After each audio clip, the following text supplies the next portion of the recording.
મિત્રો હાલ જે વલસાડની પોસ્ટ ઓફિસમાં આવેલા પાસપોર્ટ ઓફિસમાં બોમ્બથી ઉડાવી દેવાની ધમકી મળી છે, તેને લઈને વલસાડ પોલીસ તંત્ર એલર્ટ થઈ ગયું છે।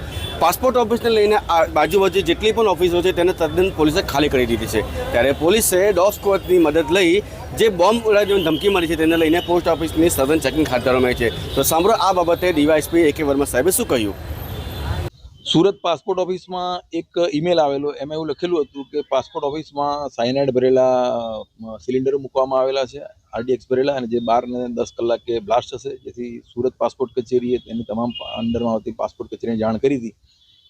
આ બાબતે તમામે ખાતરી કરી લેવી, જેથી વલસાડ પાસપોર્ટ કચેરીમાં પણ આ બાબતે ફોન આવતા તકેદારીના ભાગરૂપે એમાં પણ કંઈ હોય નહીં એ બાબતે હાલમાં તપાસ ચાલુ છે। BDSPને બોલાવડાવીને એમાં પણ કંઈ શંકાસ્પદ છે કે નહીં એ બાબતે જેવી તકેદારી રાખી આજુબાજુ પરિસર અને બધું ખાલી કરવામાં આવી રહ્યું છે। અને આજુબાજુ જે બિલ્ડિંગો આવેલા છે, સરકારી બિલ્ડિંગો છે, એમાં તકેદારીના ભાગરૂપે કંઈ શંકાસ્પદ વસ્તુ મળી આવે કે ન મળી આવે એ બાબતે અત્યારે ખાતરી કરવામાં આવી રહી છે। અને BDSP આવશે એટલે આખું કેમ્પસ ચેક કરીને પછી આગળની કાર્યવાહી કરવામાં આવશે।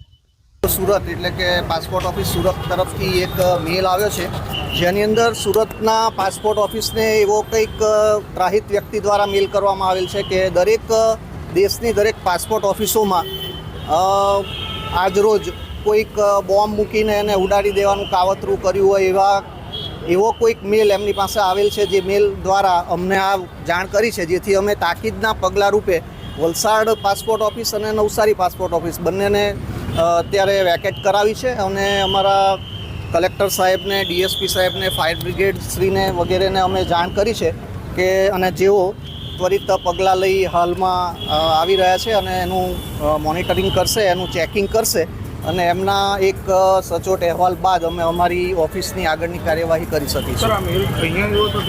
સુરત RPO ઓફિસમાં આ મેલ આવેલો